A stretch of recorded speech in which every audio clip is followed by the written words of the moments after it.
Good morning. Welcome to my session of Daily Strength for Women.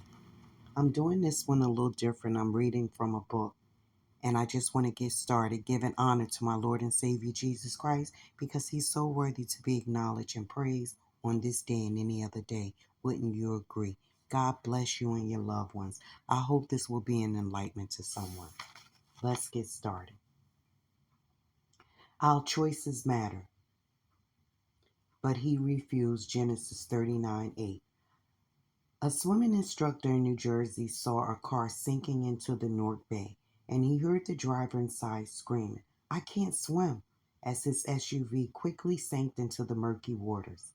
As a crowd watching from shore, Anthony ran to the rocks along the edge, removed his prosthetic leg, and jumped in to rescue the 68-year-old man and help him safely to shore. Thanks to Anthony's decisive action, another man was saved. Our choices matter. Consider the patriarch Jacob, the father of many sons, who openly favored his 17-year-old son Joseph. He foolishly made Joseph an ornate robe.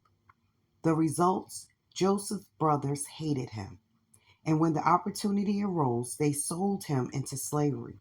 Yet because Joseph ended up in Egypt, God used him to preserve Jacob's family and many others during a 7-year famine. Despite Joseph's brothers' intention to harm him, the choice that set it all in motion was Joseph's decision to be honorable and run for Potiphar's wife.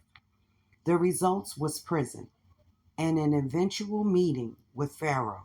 Anthony may have had the advantage of training, but he still had to make a choice.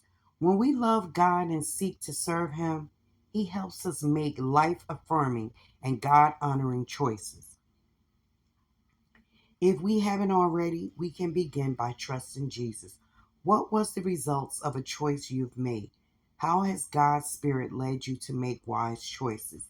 Dear God, help me to make wise decisions that honor you. Strength and weakness. The Lord said to Gideon, "You have too many men." When my son was nearly 3, I needed an operation that required a month or more of recovery. Prior to the procedure, I imagined myself in bed while stacks of dirty dishes accumulated in the sink. I wasn't sure how I'd take care of an active toddler and couldn't picture myself standing in front of the stove to cook our meals. I dreaded the impact my weaknesses would have on the rhythm of our lives. God intentionally weakened Gideon's forces before his troops confronted the Midianites. First, those who were afraid were allowed to leave. 22,000 men went home. Then, of the 10,000 who remained, only those who scooped water into their hands to drink could stay. Just 300 men were left, but this disadvantage prevented the Israelites from relying on themselves. They couldn't say, "My own strength has saved me."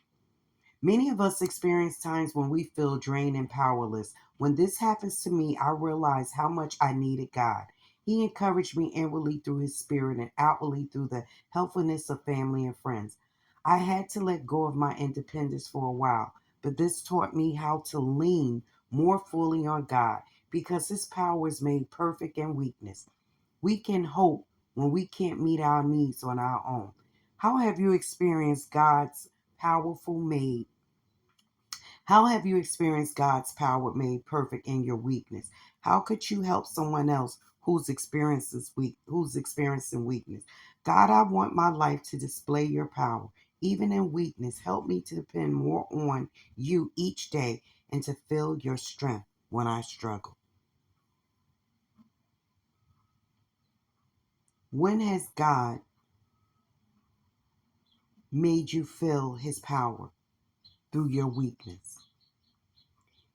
Me, myself, going through this sickness and having this pain in my body, it really makes me rely on God more because I know through God I can do all things and He will strengthen me.